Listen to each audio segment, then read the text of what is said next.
Good morning, families and friends. You see, my subject for this morning is damage beyond repair.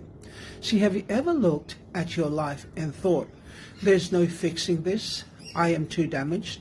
Maybe it was a mistake that broke trust, or a trauma that left scars, or a failure that convinced you that you are beyond repair. See, we live in a throwaway culture. See, if something is chipped, we toss it. If someone is broken, we label them and move on.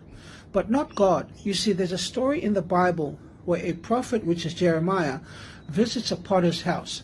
See, the potter is shaping a clay pot, but it becomes damaged in his hands. And instead of throwing it out, he reshapes it into something new, something beautiful, and something useful again. See, that story teaches one powerful truth. See, that brokenness in the right hand can become a masterpiece. See, your mistakes do not cancel your purpose. Your cracks don't disqualify you. They become places where grace shines through. See, think about famous characters in history and scriptures.